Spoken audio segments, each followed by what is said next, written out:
Y cuando pensamos en frío, yo siempre he pensado, hermanos, y he leído que el desarrollo tecnológico en el mundo ocurrió principalmente, o empezó rápidamente, en el hemisferio norte. En los países del norte de Europa y en los Estados Unidos se empezó a desarrollar la tecnología más rápido que en los países tropicales. Y quizás una de las razones para esto sea la necesidad, algunos dicen por el frío. Los hombres empezaron a desarrollar y a buscar la manera de defenderse contra las cuestiones climatológicas, y quizás eso pudo ser una ventaja. Pero cuando nos imaginamos, por ejemplo, vivir en un lugar de estos, en esta parte, o quizá la gente que está cerca del polo, imagínense vivir sin electricidad, sin gas, sin tecnología de ninguna clase. Eso nos llevaría a pensar que en aquel entonces, cuando no se había descubierto la electricidad, cómo la gente recibía o podía vivir en estos fríos extremos. La forma de calentarse en el invierno, la forma más antigua, es la hoguera. Una hoguera donde las personas se prende el fuego, donde las personas se acercan a librarse del frío. Y después se desarrollaron las chimeneas. En la casa el lugar más caliente era la chimenea. Así que los miembros de la familia, a fin de estar protegidos del frío, debían estar juntos alrededor de la chimenea o de la hoguera. Se dice que la palabra hogar precisamente tiene que ver con la palabra hoguera. Y cuando pensamos en hogar, una de las primeras cosas que nos viene a la mente son los hijos. Por supuesto que hay hogares que no tienen hijos, pero los hijos adornan el hogar. Y a través de la historia hemos visto todo tipo de hijos. Y cuando pienso en hijos, pienso en Isaac. Todos conocemos muy bien la historia de Isaac. Isaac es uno de los ejemplos de hijos respetuosos, abnegados y obedientes. Y de paso que cuando hablamos de abnegados, si viene a nuestra mente la palabra abnegación, hoy la palabra abnegación es una palabra obsoleta en el mundo en que vivimos. Porque el humanismo moderno se ha colocado como enemigo de la palabra abnegación. Y yo pienso cuando un anciano caminaba hacia un monte con un hijo vigoroso lleno de energía, y en ese monte, en un altar, coloca leña, y luego le hace entender al hijo que él va a ser sacrificado. Y ese joven vigoroso, seguramente de 18 años, más o menos, no le da un empujón al anciano y huye, sino que colabora y es colocado allí, sus manos son amarradas para llevar a cabo un sacrificio. Obedece porque su padre le está diciendo y porque se ha dado cuenta que es la voluntad del Todopoderoso. Isaac fue un hijo noble. Isaac fue tan noble y obediente aún cuando su padre le escogió la compañera, aquella que lo iba a acompañar toda su vida, su esposa. Además de esto, nosotros encontramos que Isaac fue un esposo ideal.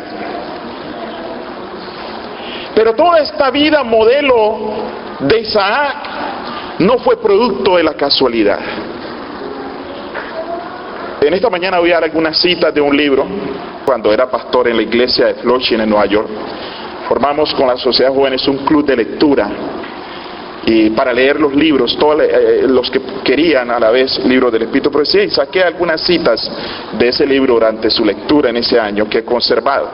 Ese libro, Patriarcas y Profetas, dice así la cita: el afecto de Abraham hacia sus hijos y su casa le movió a resguardar su fe religiosa, a inculcarles el conocimiento de los estatutos divinos, como el legado más precioso que pudiera darles a ellos por medio, que pudiera darle a ellos y por su medio al mundo.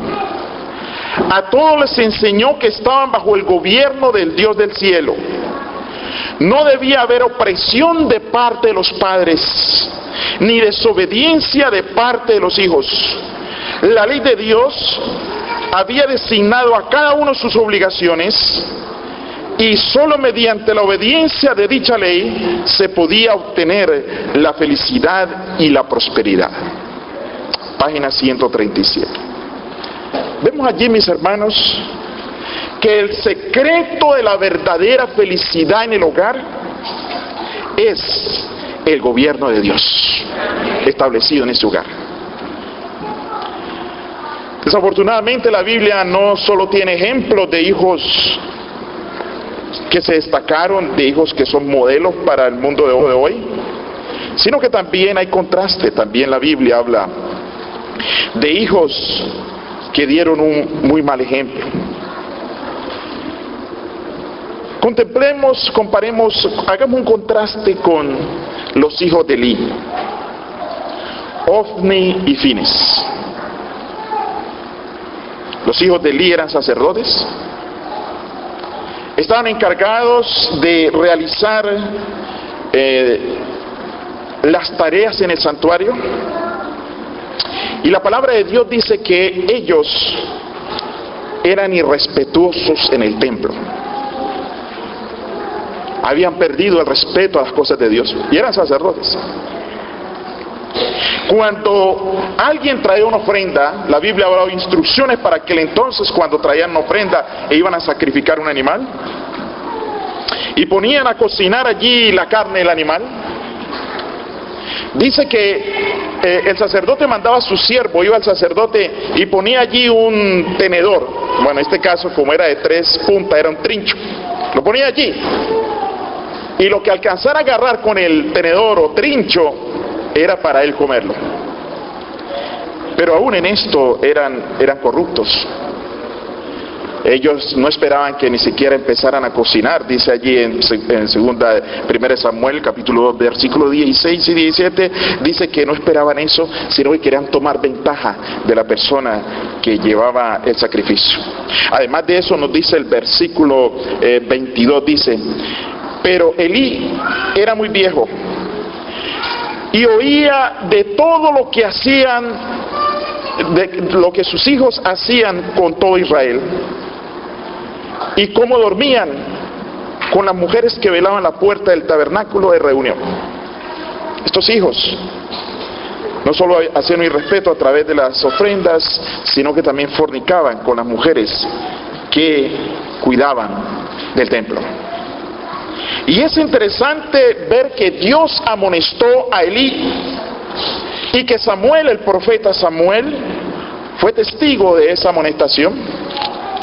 En 1 Samuel capítulo 8, versículo del 1 al 5, encontramos allí de todo lo que ocurrió y cómo ocurrió también con los hijos de Samuel. Habiendo Samuel visto el ejemplo de estos niños, de estos hijos de Elí, dice allí: aconteció que habiendo Samuel envejecido, puso a sus hijos por jueces sobre Israel. Y el nombre de su hijo primogénito fue Joel, y el nombre del segundo Abías, y eran jueces en Berseba.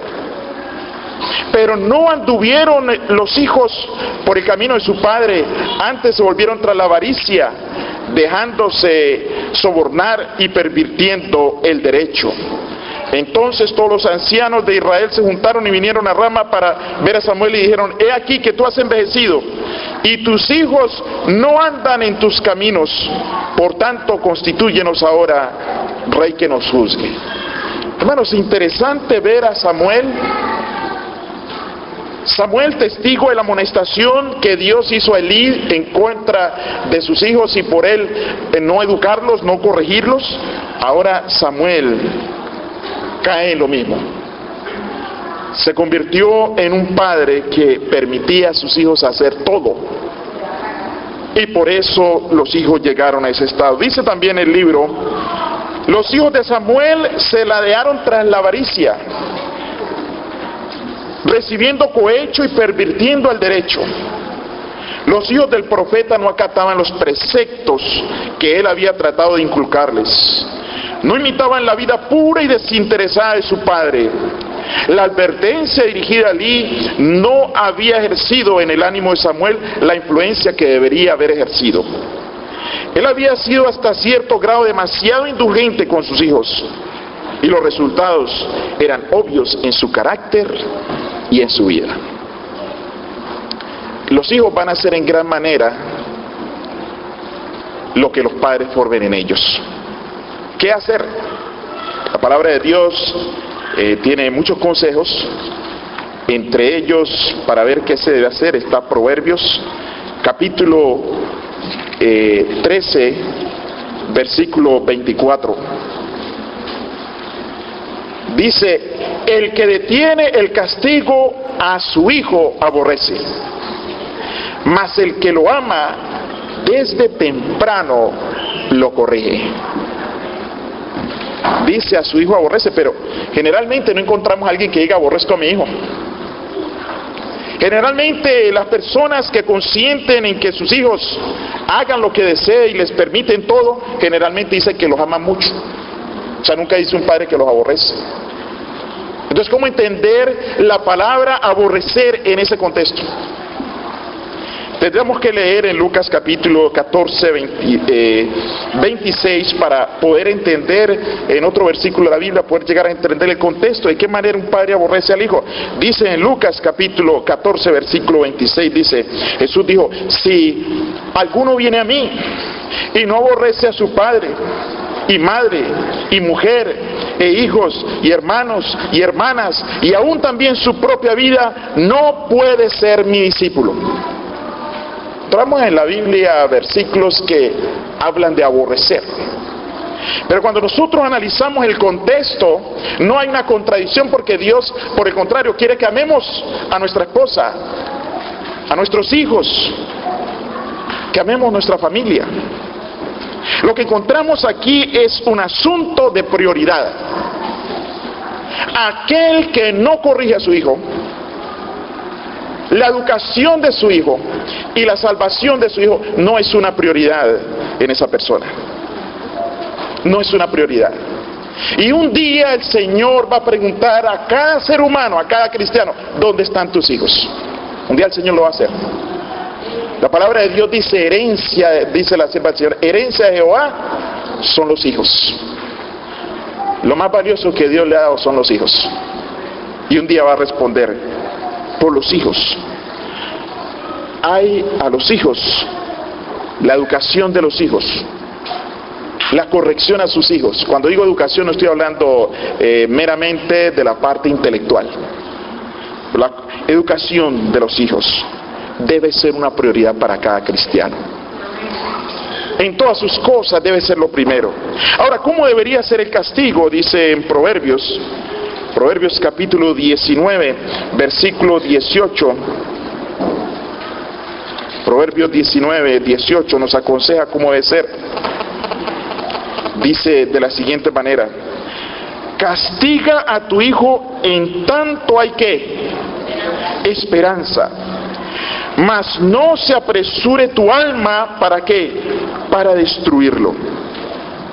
Es decir, que el hijo primero debe ser castigado en temprana edad, corregido. Segundo, al hijo no se debe castigar con ira. Algunas personas solo llegan a castigar a su hijo cuando tienen ira, lo cual no pasa a ser una corrección ni una ira, sino una venganza. Debe esperar que la ira pase. Y si es posible, lógicamente que hay niños que ya están a cierta edad, hay diferentes etapas, pero si es posible, me tocó vivirlo, antes de castigarlo, tener una oración. Algunas veces me tocó orar por mi castigo, porque mi abuelo decía: vamos, lo voy a castigar por lo que hizo ayer no lo castigué porque tenía ira, vamos a arrodillarnos para que le ore al Señor y que el castigo le sirva. Porque el castigo es una vitamina, es un alimento es un deber. Pero dice el versículo que no se apresure tu alma a destruirlo. Hay padres que destruyen los hijos con palabras. No se cuidan de lo que dicen, le dicen no sirves para nada. Le hacen mala fama al hijo también. Este hijo, este es muy rebelde, este no sirve. Y todas esas palabras afectan al hijo. De pequeños vienen las palmaditas. Hay que tener cuidado de no estropear, especialmente en estados del noroeste. Hay que tener cuidado de no maltratarlos, de no herirlos. De pequeños palmaditas y grandes, ya los castigos físicos, cuando sean más grandes, desaparecen. Ahora son los privilegios. Quitarles privilegios. Ahora, ¿por qué el castigo debe ser a temprana edad? Ahí mismo en el capítulo 22 de Proverbios, el mismo libro dice, en Proverbios capítulo 22, versículo 15, dice: la necedad está ligada al corazón del muchacho, mas la vara de la corrección la alejará de él. O sea que la razón es que todo niño nace con naturaleza pecaminosa. Ningún niño nace aprendido. Todo niño nace con la tendencia a la necedad, a la maldad, a la rebeldía, porque todo esto es heredado fruto de la naturaleza pecaminosa. Por eso es un deber del niño educarlo. Si al niño no se educa y se deja por ahí, va a ser como un animalito. El deber de los padres es usar sabiduría para corregir e instruir. Y corrigiendo e instruyendo puede llegar a vencer el mal. Ahora, ¿por qué no hay que dejar a los niños hacer o a los hijos hacerles todo lo que ellos quieran? Hay personas que piensan que así le muestran el afecto. No lo castigan, el niño va a creer que me ama. He visto muchas experiencias donde padres que han corregido y castigado a sus hijos de una manera adecuada, los hijos lo aman. Pero he visto padres que sus hijos los desprecian, especialmente esos hijos que nunca en la casa hubo disciplina, que nunca hubo reglas, que nunca hubo un no, cuando había que decir un no. En el mismo libro dice: no hay maldición más grande en una casa que la de permitir a los niños que hagan su propia voluntad. Cuando los padres acceden a todos los deseos de sus hijos y les permiten participar en cosas que reconocen perjudiciales, los hijos pierden pronto el respeto por sus padres, toda consideración por la autoridad de Dios y del hombre, son llevados cautivos a la voluntad de Satanás. La influencia de una familia mal gobernada se difunde, es desastrosa para toda la sociedad, se acumula en una bola de maldad que afecta a las familias, las comunidades y los gobiernos. Por eso hay delincuencia.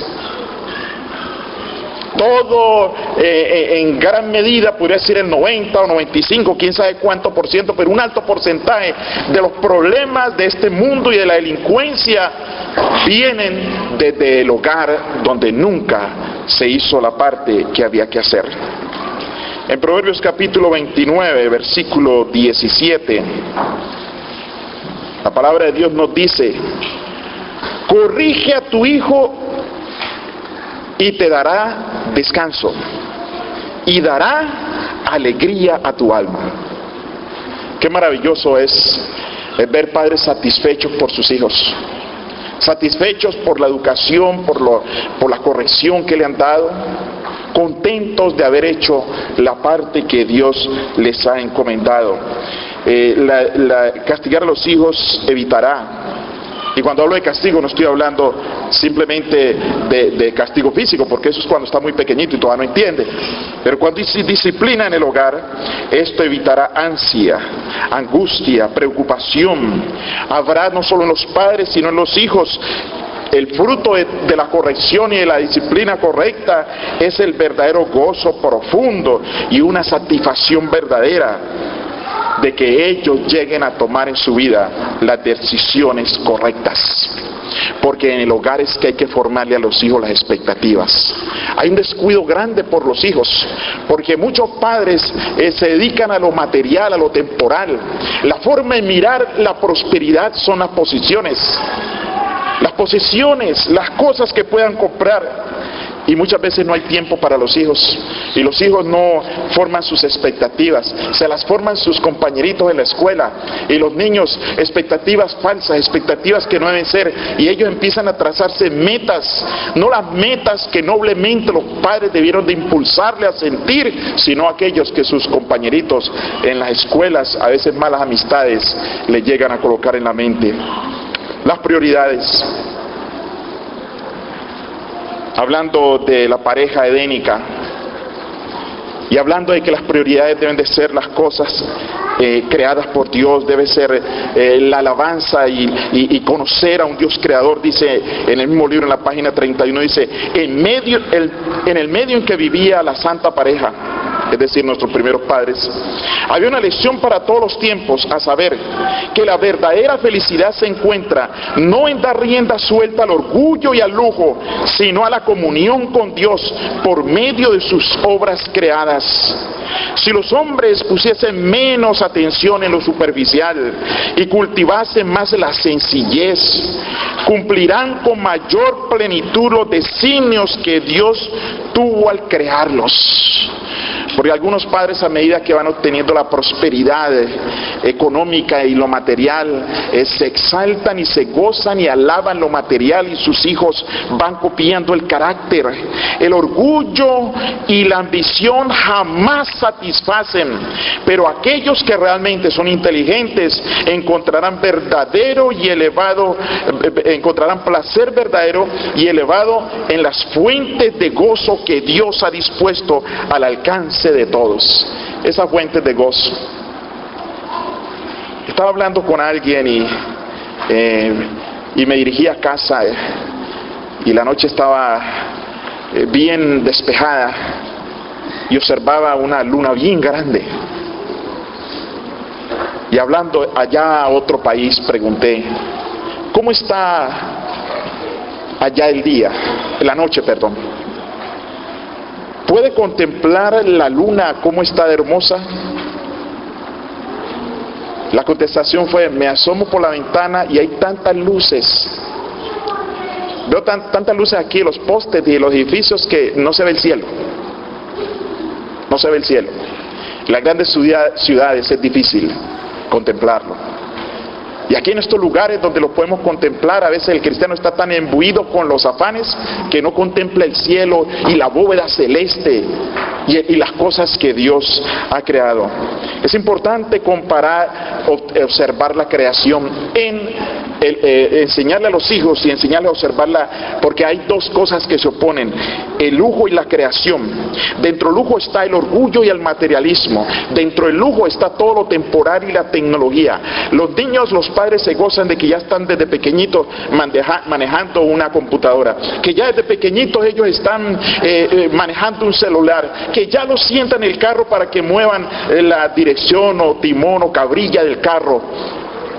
Pero no hay momentos para mostrarle la naturaleza, para mostrarle la creación, para enseñarles la comunicación con Dios.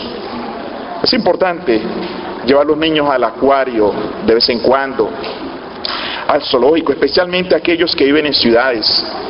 Ustedes no podrán imaginarse, hermanos, pero he conocido personas que nunca han ido más allá de 10 millas de donde viven. Toda su vida han estado allí. Allí en Queens, en Nueva York, conocí personas de ascendencia italiana, unos americanos. Creo que pueden haber otras personas que nunca han venido a Manhattan, que está ahí cerquita. Prácticamente nunca han salido de Queens. Y no es raro entonces de que alguien llamó a la policía una vez diciendo que allí en el edificio había una cosa que hacía una bulla espantosa todas las mañanas. La policía vino a ver qué era. Tocaron el apartamento y entraron y hallaron aquella cosa espantosa que estos vecinos no habían oído. ¿Y qué era? Se trataba de un gallo. Las personas de este apartamento parece ser que practicaban una cuestión de sacrificio de animales. Y estaban allí creando un animalito de estos y el animalito cantaba y la gente no podía distinguir. Dijo que una cosa rara hacía un ruido allí. Hermanos, hay gente en las ciudades, parece risible, hay gente en las ciudades que ni conocen animales. Hace algunos años, no voy a decir cuántos porque no quiero que descubran mi edad. En Nueva York, en unas vacaciones ahí en la escuela, cuando estaba ahí en la escuela de Nueva York estudiando, nos llevaron a un zoológico, no sé si el zoológico todavía existe, en el parque de Bloche. Y cuando llegué yo al zoológico, un zoológico allí como para la gente que pasa por ahí, y observo yo en el zoológico que hay unas gallinas. Y más allá en el zoológico observé que hay un chivo. Y yo dije, ¿pero qué zoológico es? ¿Una gallina? ¿Un chivo?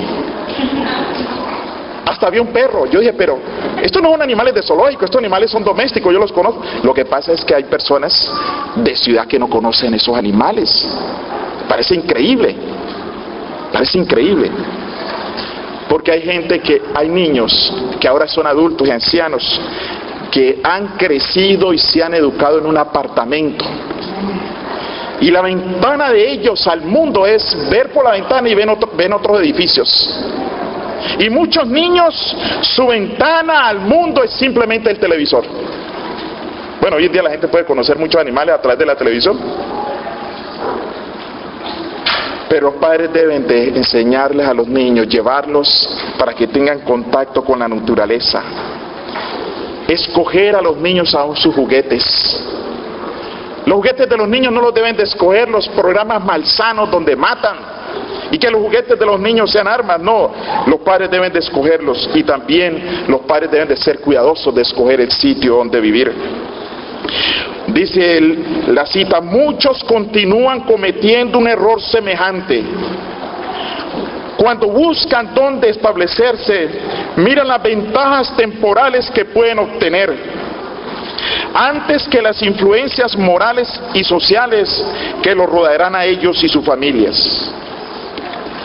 Con la esperanza de alcanzar mayor prosperidad, escogen un país hermoso y fértil o se mudan a una ciudad floreciente, pero sus hijos se ven rodeados de tentaciones. A menudo entran en relaciones poco favorables al desarrollo de la piedad y de la formación del carácter recto. El ambiente de baja moralidad, de incredulidad o indiferencia hacia las cosas religiosas tiende a contrarrestar la influencia de los padres. La juventud ve por todas partes ejemplos de rebelión contra la autoridad de los padres y la de Dios. Muchos se unen a los infieles e incrédulos y echan su suerte con los enemigos de Dios. Los padres le pueden enseñar a sus hijos a tener un gusto desde pequeños. Si el padre le enseña principios cristianos a sus hijos y amar lo puro y lo correcto, ellos sabrán escoger sabiamente su cónyuge. Yo recuerdo una joven que la madre no quería que estudiara en el colegio adventista porque en ese país el colegio tal era mucho mejor que ese y era más renombrado y estudió en otro colegio. Pero al final ella en su secundaria pidió que su madre la pusiera a estudiar allí, la puso a estudiar allí, pero cuando se graduó la madre, no, usted me va a estudiar en una universidad fina. Yo no quiero que estudie en la universidad adventista, quiero una universidad bien destacada.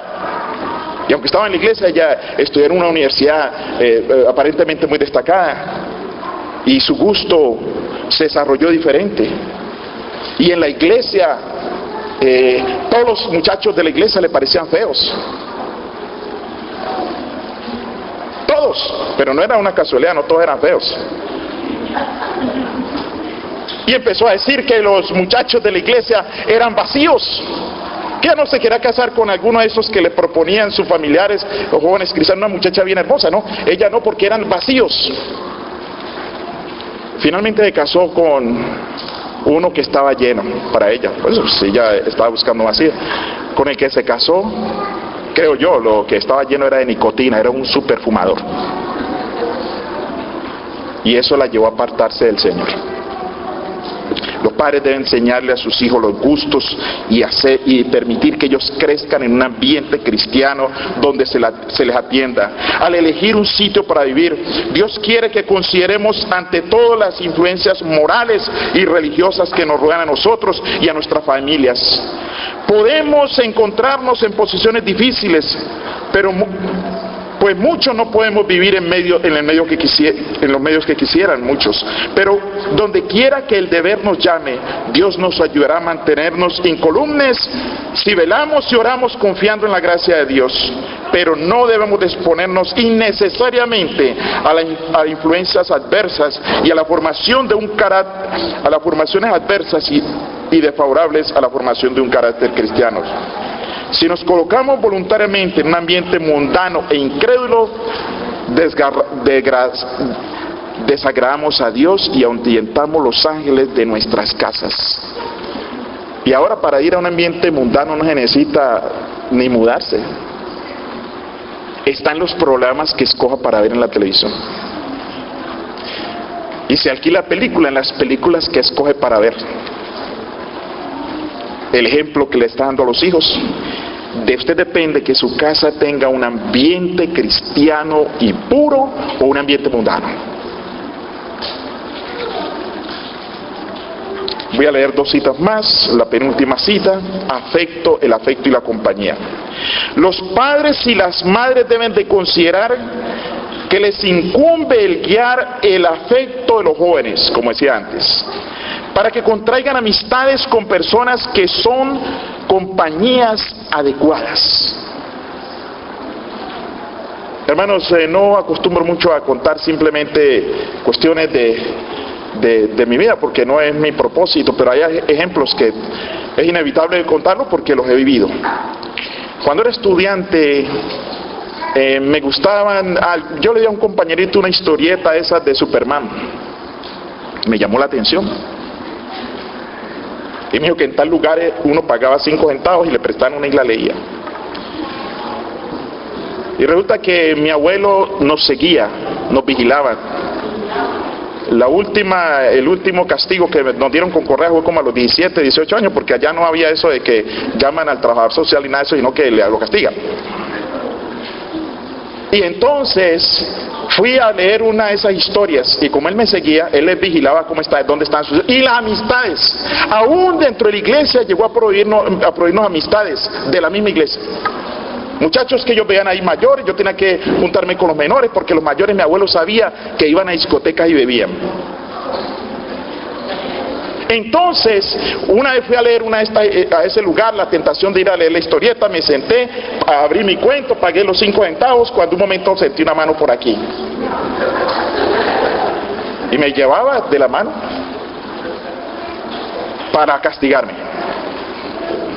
Cuando iba a entrar a la cuadra donde vivía, ya como pues uno ya le empieza como a llamar la atención a alguna jovencita, le dije yo: abuelo, ahora que entremos allí me suelta, ustedes me escapan. No, le prometo que no me le escapo, es que me da pena que me lleve así, me da vergüenza. Entonces le voy a llevar abrazado, claro, él me llevaba así, ¿no? Y que quiero mucho a mi nieto, le decía a la gente, ¿verdad?, para que no me escapara. Y en la casa estaba el castigo. Hermanos, todas esas cosas que hacen los padres es por el bienestar. Los padres deben de vigilar las compañías de sus hijos. Los padres deben de saber los niños que tienen en la mochila. Los padres deben de saber, no es una cuestión de un control policial ni nada de eso, pero los padres deben de saber qué hijos tienen y cuidarlos y dialogar con ellos. Los padres deben de ser los mejores amigos de los hijos. Gente de confianza, a quienes ellos le puedan abrir su corazón. Deberían sentir que mediante su enseñanza y por su ejemplo, con la ayuda de la gracia divina, deben de formar el carácter de sus hijos desde la más tierna infancia, de tal manera que sean puros y nobles y se sientan atraídos por lo bueno y por lo verdadero. Interesante, hermanos, que el niño, el joven, se sienta atraído por lo bueno y lo verdadero. Los que se asemejan se atraen mutuamente, y los que son semejantes se aprecian. Ahí está el secreto de escoger el cónyuge. Plantad el amor a la verdad, a la pureza, a la bondad temprano en las almas, y la juventud buscará la compañía de los que poseen esas características. Procuren los padres manifestar en su propio carácter y en su vida doméstica el amor y la benevolencia del Padre Celestial. Llenen el hogar de alegría. Para vuestros hijos esto valdrá más que dinero y tierras. Llenar la casa de alegría. Eso está en Patriarca y Profeta, página 174. Los miembros de una familia, por supuesto, que no tienen un carácter idéntico. Y habrá ocasiones en que se debe tener paciencia y quizás algo de indulgencia en las cosas que no son dañinas. Pero hay cosas que han de unir a los miembros de ese hogar, a los padres y a los hijos. Debe unirlos por el amor, y el dominio propio los unirá a todos para vincularse en una estrecha comunión. El hogar debe ser para los hijos el mejor sitio del mundo. Así que los padres deben de vivir no ponerle a sus hijos mala cara. A veces por el trabajo, por cosas temporales, el padre o la madre llega con mala cara y le hace mala cara a los hijos. Los padres deben de tener siempre para los hijos una sonrisa. Deben de mostrarles afectos. Debe de abundar en el hogar los abrazos y los besos. Pero hay algo que no debe faltar: el altar familiar. Mínimo dos, uno en la mañana y otro en la tarde. ¿Cuáles serán los frutos de ese altar familiar? Vamos a leer el último versículo y luego la última cita en Proverbios capítulo 22. Versículo 6, el versículo que se leyó. Instruye al niño en su camino, que aun cuando fuere viejo, no se apartará de él. Los jóvenes cristianos son el blanco más deseado de Satanás. Desafortunadamente, los niños de hace unos años, los niños de la iglesia de hace unos años, no son los jóvenes de hoy en la iglesia, porque algunos dejaron la iglesia, se apartaron. Pero por muy lejos que estén aquellos que tengan la semilla del Evangelio, oirán la voz del Señor y volverán al redil. Porque el esfuerzo que hacen los padres no es un esfuerzo perdido. La última cita: encomendarse a Dios. Debemos de encomendarnos a Dios. Hay un comentario antes. Debemos de ser los padres los sacerdotes del hogar y las madres las sacerdotisas del hogar. Debe haber siempre un deseo de adorar a Dios. Desde la mañana los niños deben de oír palabras que eleven al cielo. Desde la mañana los padres deben de abrazar a sus hijos y agradecerles y agradecerle a Dios, decirles: le doy gracias a Dios porque hoy te levantaste con vida, hoy estás viviendo porque el Señor te ha dado vida. Mostrar el amor de Dios. La última cita dice: de todo hogar cristiano debería irradiar una santa luz. ¡Qué maravilloso! El amor debe expresarse en hechos. Hay hogares donde se adora a Dios y donde reina el amor verdadero. De estos hogares, de mañana y de noche, la oración asciende a Dios como un dulce incienso, y las misericordias y las bendiciones de Dios descienden sobre los suplicantes como el rocío de la mañana. Qué hermoso, ¿verdad, hermanos? La vida cristiana y la comunión con Dios debe estar principalmente en el hogar. Aquí en la iglesia es un rato. Aquí en la iglesia es para adorar, para instruir. Pero la vida cristiana es durante la semana. Y todos estos consejos se practican durante la semana. Dios quiere, hermanos, que aquellos padres que tienen niños pequeños tomen esto en serio. Y aquellos que tienen hijos más grandecitos traten de corregir las deficiencias que haya tenido. Y aquellos que ya tienen hijos adultos o se han marchado, que están por marcharse, manténganlos en oración. Hable con ellos como amigo. haga un inventario en qué ha fallado. Si le toca llamar a su hijo y le dice, mire hijo, perdóneme, yo no te he educado como he debido, yo te he fallado, pero quiero que seas mi amigo hijo, o mi amiga hija, y quiero que los dos nos asociemos para tu bienestar y para tu vida eterna. Dios les bendiga, mis hermanos, y que Dios nos ayude a ser mejores padres.